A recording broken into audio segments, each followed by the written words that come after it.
case you didn't see, there was a dog running across the start line there, so everyone stopped to start for a little bit.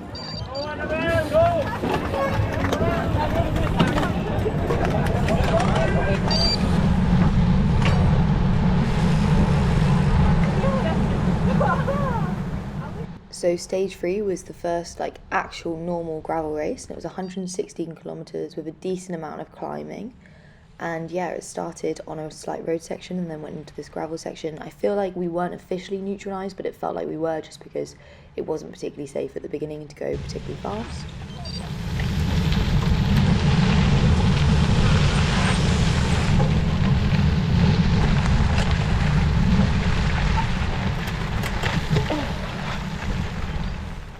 And that was a nice near miss early on when that rider took out my front wheel, but you know, I managed to stay upright, which was great.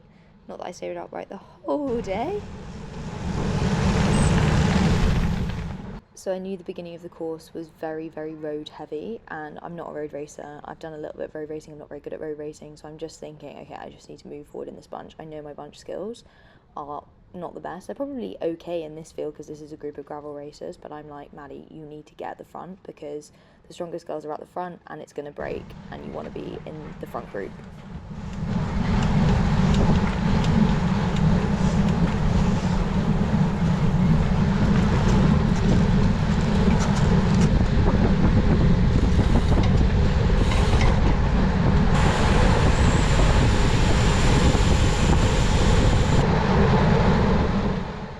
Overall, my positioning was pretty good and I was keeping within the first few wheels. The beginning had a fair few bits of like little climbs, so I had to put in some decent power to stay there.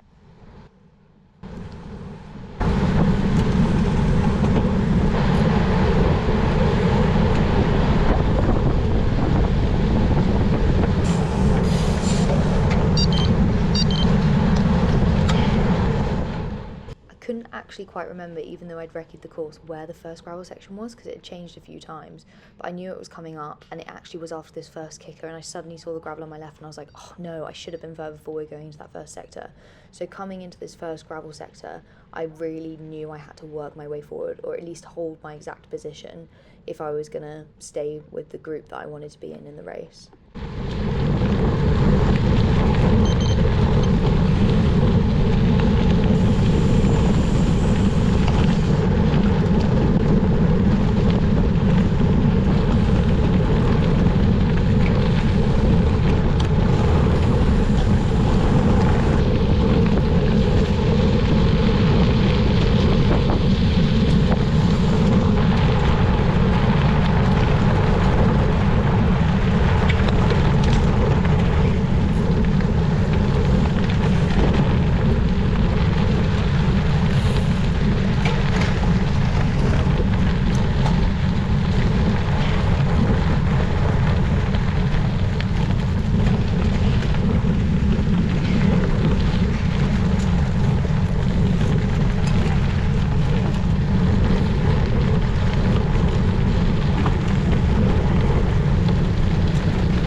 Coming into this corner, I suddenly realised I was in a really bad position because I was getting kind of squeezed out on the corner, so I lost a few places here, and then it was just kind of focus, I need to get back forwards.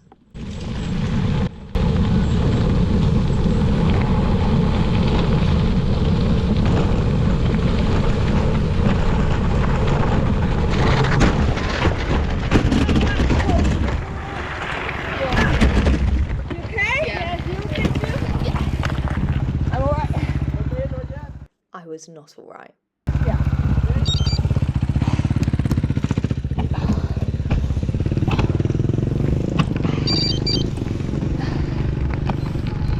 I might just ride with you.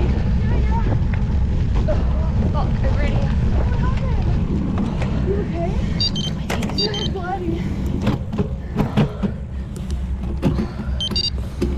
Oh, my gears now.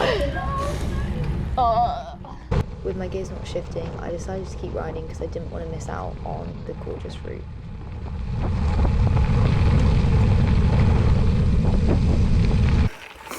Took a bit of a tumble, a very bad tumble, but I found a friend. so we're gonna ride together. I'm a bit sore. So I switched from race mode to just ride mode, and I decided to ride with my friend Sarah, kind of ignoring the pain in my arm.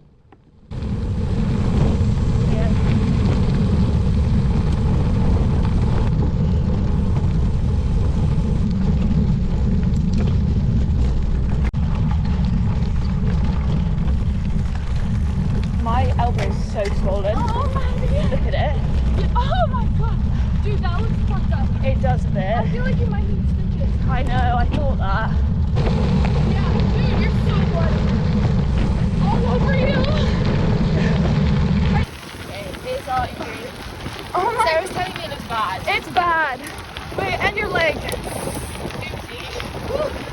I love how we're doing this mid-race. Yeah, we're racing real hard. Look. Oh my god. Yeah, I might stop. I don't know, we'll see. That is a trooper. Show me again. Oh, I'm gonna faint. Okay. I continued on with Sarah for a bit until I bent my elbow and I saw like a huge squirt of blood from it, and I decided I needed to stop.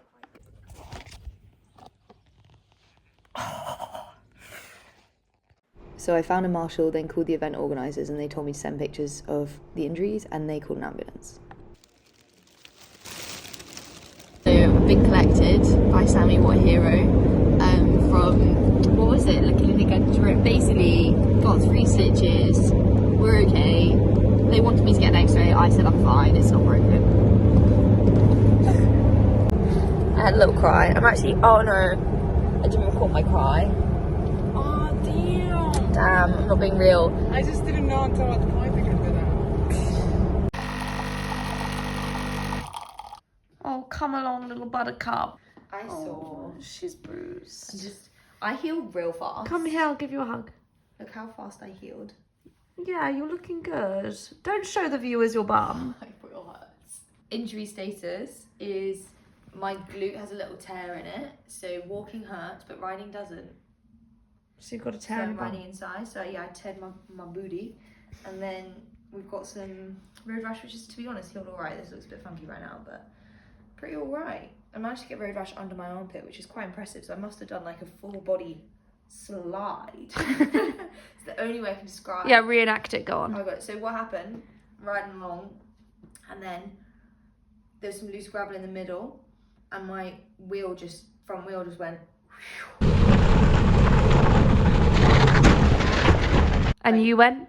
And I went, woo! Alright, come sit down.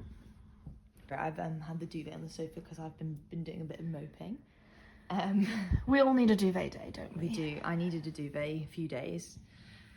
So, update on the crash status. I obviously hit the ground quite hard. Actually, given the amount of blood, I'm pretty well off, to be honest. I think it could have been a lot worse. So I've got stitches in my elbow, but I've got complete full movement, and as I said in the video very confidently, nothing is broken. I did get it checked out because I thought long term it would be a bit silly if I had like a problem with my elbow because it was broken.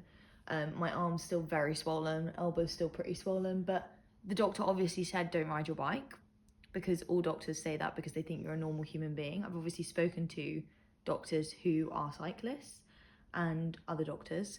No, you went out of your way to find information that agreed with the fact that you could go on your bike, despite the fact that your doctor personally said, no, don't do that. You literally spent hours trying to find out the exact people you knew you could ask. Who would say, yes, do that.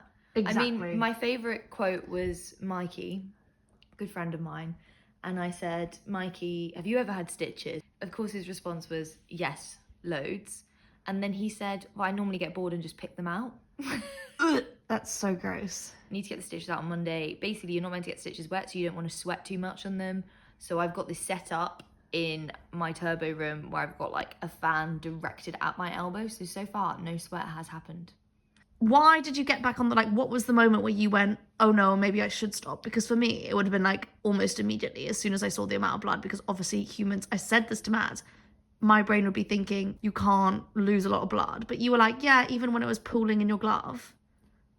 I think I don't like quitting races. Like I have a bit of a thing about like not giving up on races, especially if you're just not doing well. And that's what I love about gravel is that even if you're having a rubbish day, there's always going to be people who are just doing it for the get round. So you can always like join in on the party pace crew and ride round and just finish it. And I love riding my bike. So I hate quitting racing just because you're not getting a good result. So when I crashed, I was like, right, I'm out of a result. I thought I could get a result on the last day. I was like, I'm out of the result, but I can still have a good time. I can still ride my bike. Actually, the amount of blood I was losing was a concerning amount of blood. So yeah, I do think I maybe cycled when I shouldn't have. I'm accepting that. I kind of realised after this weekend that I have a really strong community, and honestly the amount of messages I received of people concerned was like so heartwarming. Like the amount of people who messaged me being like, are you okay? I didn't realize quite how many people were like properly engaged in my content, so I want to make like a new platform for those people, for friends, for people who support me who've never met me, for people who've met me at a race maybe, and I want to kind of like build a place where I can kind of more directly communicate with these people and share like more insights, more interesting stuff than maybe my YouTube shows. So I've decided to set up a Patreon page, which is a way for people to kind of support me and encourage me, and in return I'm going to share lots of extra little snippets. I've actually recorded from the weekend some race reports directly after the races, only stage 1 and 2 because stage 3 I was crying in hospital and my phone was dead, so actually I couldn't record any content, which was extra scary because I just had to like ring a friend and say, please pick me up at some point, my phone's about to die, and she did, so thank you, Sammy. I will be launching that with the launch of this YouTube video. I want to build a relationship with my community because I've noticed like the same people comment on YouTube videos and say really nice stuff. Actually, someone messaged me the other day being like, oh my God, your YouTube subscribers are so wholesome. And I don't know how I found it, but I seem to have found a very wholesome space in YouTube where I don't really get any nasty comments. Like once someone said, can you not fix a puncture? Like, can a woman not fix a puncture classic? And let me tell you, I fixed my puncture on Saturday. And I seem to have found like a really nice community, and I want to kind of build that more.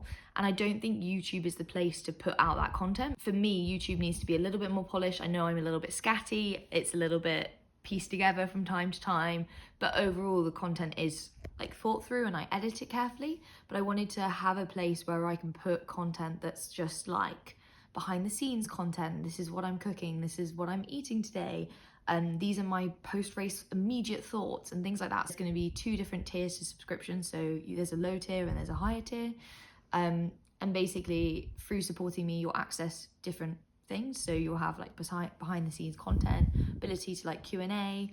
I really want to kind of like harness this community and like build a community of people who are supporting me through this racing journey. I also have spoken to some of my sponsors and they're going to offer like exclusive discounts for those top tier supporters, which is really cool. So hopefully you end up getting back the money that you spend on supporting me, which would be a win-win for everyone. I will put the link for all of that below, and I hope some people support me in my journey. I realized how much I love racing, and like this weekend was a real kind of turning point for that, because I think a lot of the time when you crash, you reflect on what you're doing. And I definitely did have a moment when I was crying in hospital on my own, thinking like, I've kind of chosen this life, and is this necessarily the life that I want to be living? Are there other things I want to be doing with my life? And on reflection, I definitely do want to keep doing this, and I love doing this. And even though there are the cons of sometimes like you have a big get down, you end up in hospital, it's really made me reflect about how I'm spending my time and what I'm doing, and I really want to like properly pursue this as a career. I also think being with that front group for those 2 days before the puncture and before the crash has kind of given me enough of a confidence boost. I don't think my fitness is quite there yet. I wasn't at the front of the front group like really pushing the pace like other people were, but I was comfortably with girls who I would consider to be like proper professional gravel cyclists. And I think I struggle sometimes with like identifying as a professional athlete because I've come at it really quite late. Like I only started cycling 5.5 years ago, and I know it's quite hard to be like, yeah, I'm a professional athlete, but at the end of the day I am earning from this now, and I do want to make it my sole thing. Like I'm spreading myself quite thinly at the moment, doing other bits of work to try and like support myself, but yeah, I'm hoping to kind of have more funding so I can do more content, share more of what I'm doing. And also, actually, this would be really helpful if people can comment what sort of content they'd like to see on the Patreon page. But yeah, please comment, like, subscribe, and subscribe to my Patreon. Join my little community of gravel. I'm gonna make it gravel and foodie too, just to kind of expand it out to more people. You don't have to be a gravel cyclist to watch this content. Okay, I'm gonna go and get on Zwift.